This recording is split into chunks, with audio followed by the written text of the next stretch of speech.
उदारता। आज आश्रम पर बाहर से एक दंपत्ति आए थे। उनके साथ उनका एक नौकर भी था। काफी सुविधा संपन्न ज्ञात होते थे। महाराज श्री को भेंट करने के लिए फलों के टोकरे, मिठाइयों के डिब्बे, ठंडे गरम कपड़े और न जाने क्या क्या साथ लाए थे। इतना सामान लाते पहले मैंने कभी किसी को नहीं देखा था।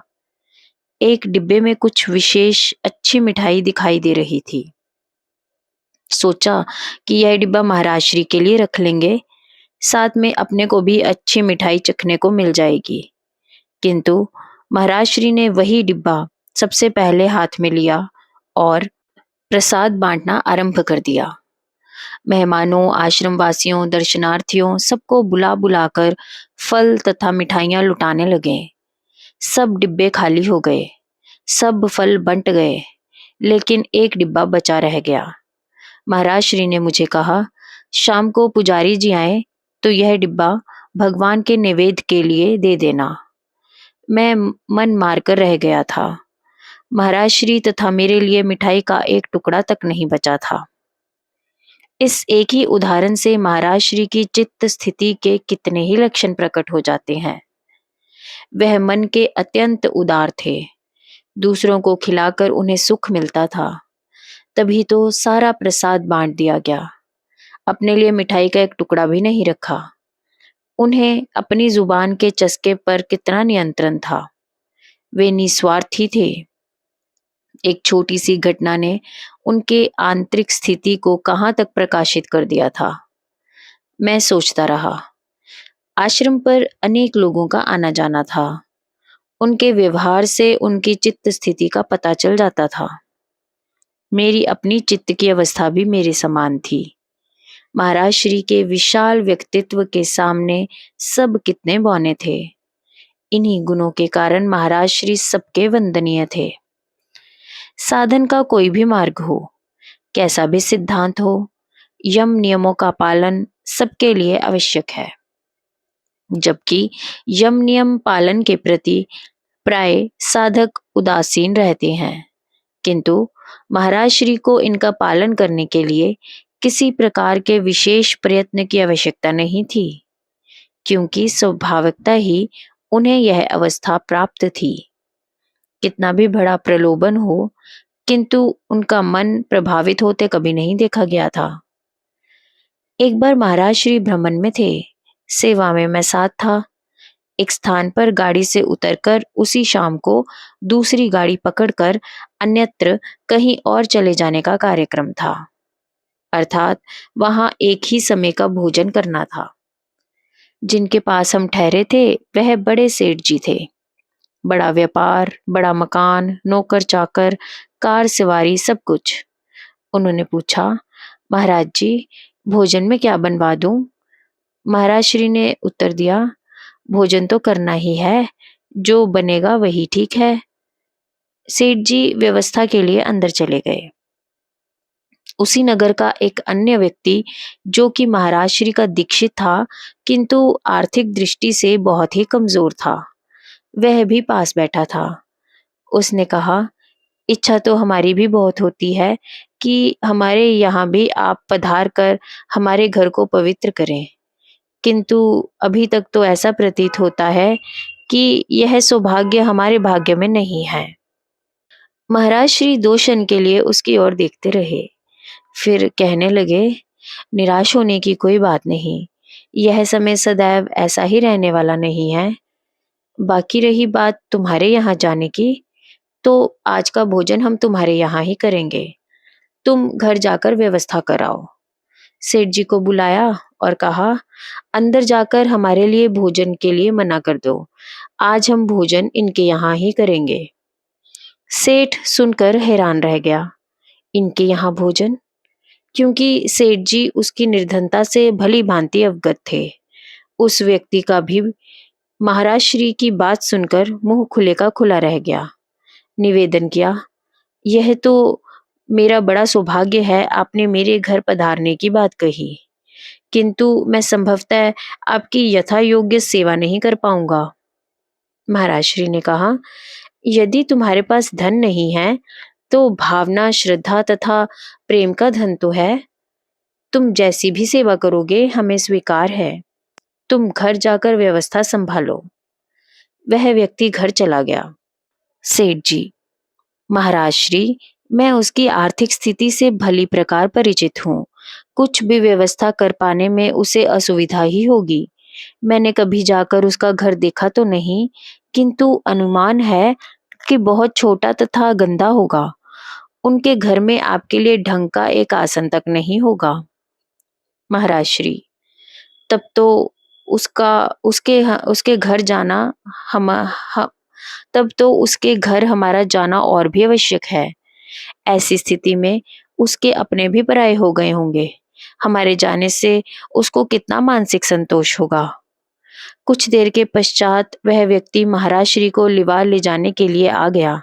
उसके चेहरे पर प्रसन्नता, उत्तेजना तथा संकोच के भाव एक साथ प्रकट हो रहे थे। जब महाराज श्री चलने लगे तो वहां बैठे कुछ अन्य लोग भी साथ जाने के लिए तैयार हो गए। महाराज श्री ने कहा, केवल हम दोनों ही जाएंगे। सेठ जी, महाराज श्री थोड़ी देर रुक जाएं, ड्राइवर आता ही होगा। महाराज श्री, आप चिंता न करें, हम चले जाएंगे। महाराज श्री तथा मैं उस व्यक्ति के साथ पैदल ही चल दिए। उसका घर वहां से कोई 1 मील दूर होगा। वहां पहुंचकर पहली ही नजर में उसकी स्थिति प्रकट हो गई। खपरेल की टूटी छत, बिना प्लस्तर की दीवारें, एक ही कमरे में घर की सारी व्यवस्था, ना कोई सामान, ना फर्नीचर, टूटे फूटे 10-5 बर्तन, नहाए धोए साफ सुथरे बच्चे, किंतु कपड़ों के नाम पर चिथड़े, फटी पुरानी साड़ी में किसी तरह अपने शील को संभालती हुई पत्नी, कच्चे फर्श पर एक और महाराज श्री के बैठने के लिए मैले से कंबल का एक आसन लगा था। महाराज श्री को आसन पर पधार कर पति पत्नी दोनों ने प्रणाम किया। पूजा सामग्री के नाम पर केवल थोड़ी सी भस्म। दोनों की आंखों में प्रसन्नता, हताशा तथा विवशता के मिश्रित आंसू थे।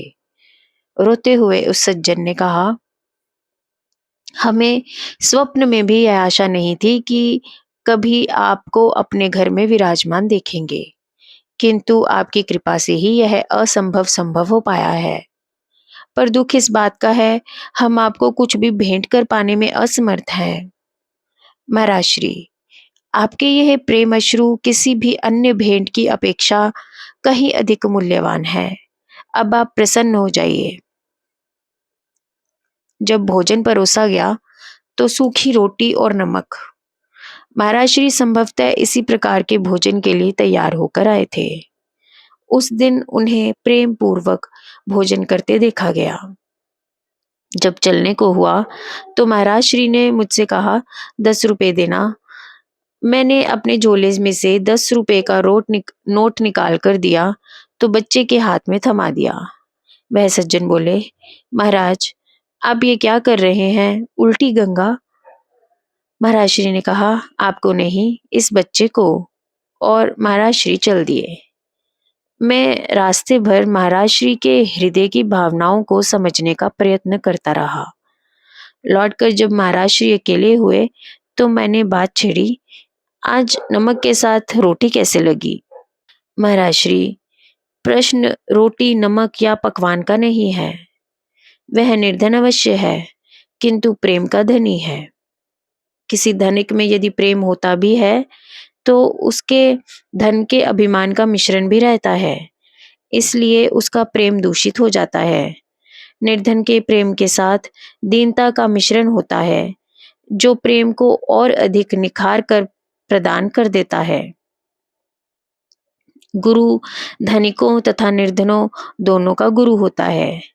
किसी के यहाँ वह केवल इसलिए नहीं जाए कि वह निर्धन है, तो यह बात तो गुरु की मर्यादा के विपरीत है तथा उस भक्त के प्रेम का अनादर है। मैंने कहा, किंतु कई महात्मा ऐसे भी होते हैं जो प्रत्येक कार्य के लिए धन का प्रमाण निश्चित कर देते हैं। पादुका पूजन के इतने पैसे, भोजन करने के इतने पैसे इत्यादि। महाराज श्री, यह उनकी अपनी सोच है। उनका सारा व्यवहार धन के आधार पर चलता है। किंतु हमारे विचार में यह आधार भाव का होना चाहिए। किसी का धन हमें खींच कर नहीं ले जाता, उसका भाव या प्रेम ही ले जाता है। धन का आधार जगत व्यवहार में उचित हो सकता है, परंतु अध्यात्म के क्षेत्र में नहीं। मैंने कहा, किंतु आश्रम तो धन के आधार पर ही चलता है। महाराज श्री, केवल धन ही उसका आधार नहीं है। जहाँ प्रेम का आधार मुख्य होता है, वहाँ धन की व्यवस्था अपने आप होती रहती है। मुख्य तो प्रेम या भाव है, धन गौण है। यदि धन को मुख्य मान लिया जाए तो वह शुद्ध व्यापार हो जाता है तथा कालांतर में विकारों के पनप जाने का कारण होता है। ऐसा था महाराज श्री का दृष्टिकोण तथा ऐसा था उनका व्यवहार। किंतु सांसारिक दृष्टिकोण को अपनाकर महाराज श्री को समझ पाना असंभव था।